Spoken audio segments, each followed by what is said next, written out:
स्वतः प्रगट झालेला दुसरा प्रतिष्ठापित शिवलिंग म्हणजे ते शिवलिंगाचा स्वरूप तयार करून त्याला आणून प्रतिष्ठापना केल्या जाते, प्राण प्रतिष्ठापना केल्या जाते ब्राह्मणांच्या हस्ते। श्रुती स्मृती पुराणाच्या सहाय्याने त्याला स्थानापन्न केल्या जाते, ते म्हणजे प्राण प्रतिष्ठापित शिवलिंग, जसं आपल्या इथे आहे।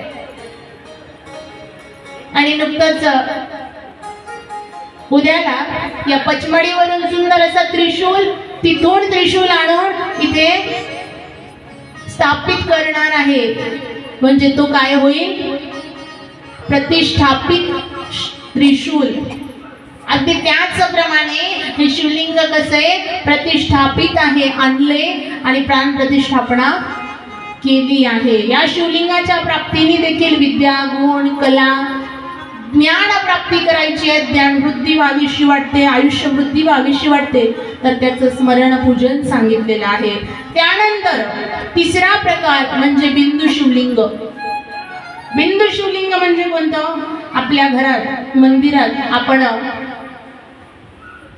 कोणाकडे असेल चांदीचं असते, चांदीवरती शिवलिंग केलेलं असते, चांदीचं बनवलेलं असते, पितळाचं बनवलेलं असते, तांब्याचं असते।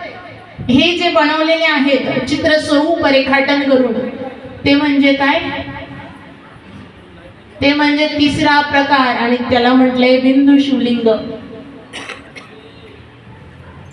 हे शिवलिंग प्रामुख्याने आपल्या घरी सापडते असते, आपण आणतोय किंवा आणलं नाही तर कुठून तरी घडवतोय, आणि अशी आराधना केली तर रोगराईपासून मुक्ती आणि क्लेश नाश सांगितलेला आहे। किती प्रकार झाले, 4 बनणारी एक पाऊल पुढे चालतंय।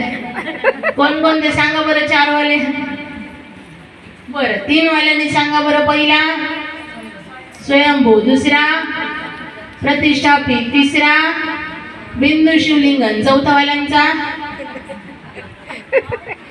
मोजायला लागले तर आताच म्हणाले होते ना 4, मग आता चौथा चर शिवलिंग, जो पंचधातूचा किंवा गारगोटीचा संगम रवराचा असतो, आणि एका जागेवरून त्याला दुसऱ्या जागेवरती हलवल्या जाते किंवा हलवू शकतोय। जसं हा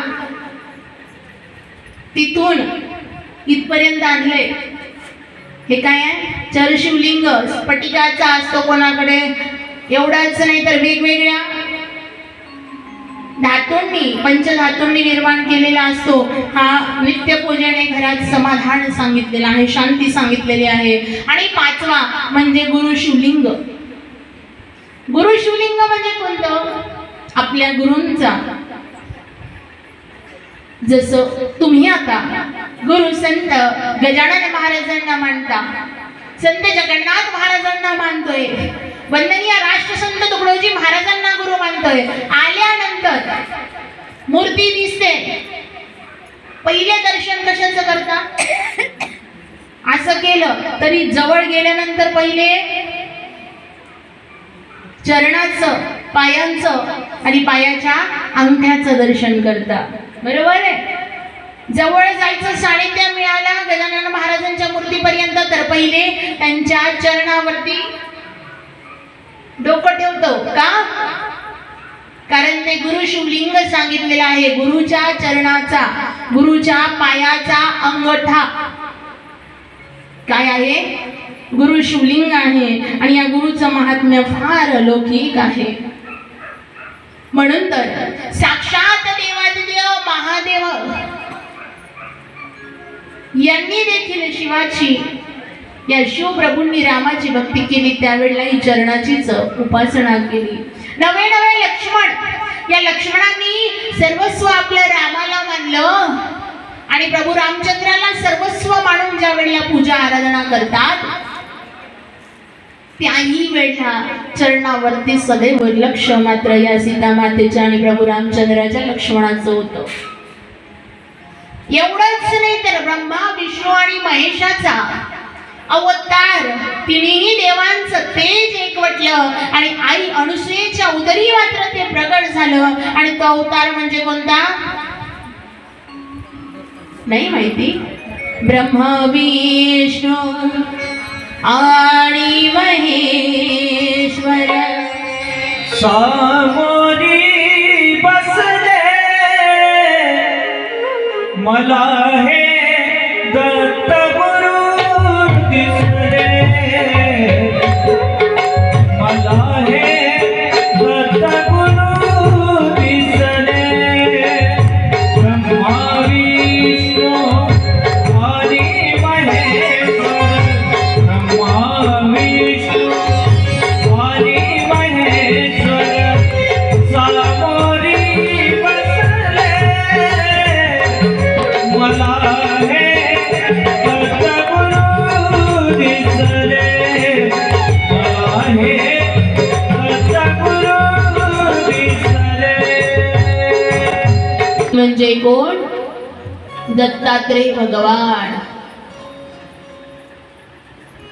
आणि या दत्तात्रेय भगवंतांनी देखील गुरुचा महिमा जाणला आणि म्हणून दत्तात्रेय भगवंतांनी देखील गुरु केले. आणि या गुरुच्या चरणाची स्पर्श, चरणाची पूजा, त्यात प्रामुख्याने अंग्याचं हे काय आहे? काय आहे? शिवलिंग स्वरूप आहे. आणि तो पाचवा प्रकार म्हणजे गुरु शिवलिंग.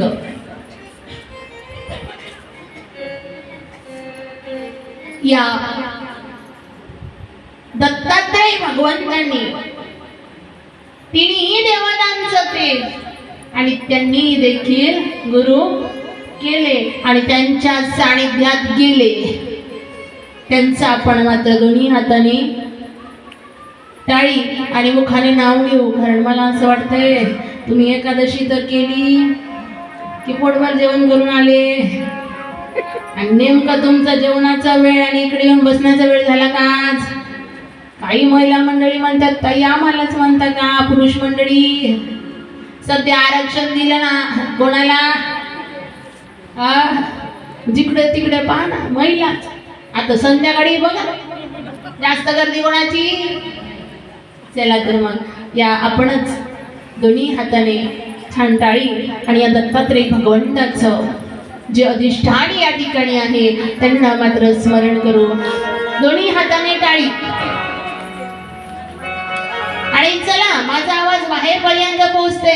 ज्या काही प्रॅक्टिस सुरू आहे, प्रॅक्टिस झाली असेल तर चला पेंडालच्या दिशेने. दिगंबरा दिगंबरा श्रीपाद वल्लभ दिगंबरा, दिगंबरा दिगंबरा श्रीपाद वल्लभ दिगंबरा, दिगंबरा दिगंबरा श्रीपाद वल्लभ दिगंबरा. निघालो घेऊन दत्ताची पालखी, निघालो घेऊन दत्ताची पालखी. तर साक्षात कोणी असं सांगितलं? विसरलं का पहिला दिवस? नाही ना? मग बोला कोणे कोणे?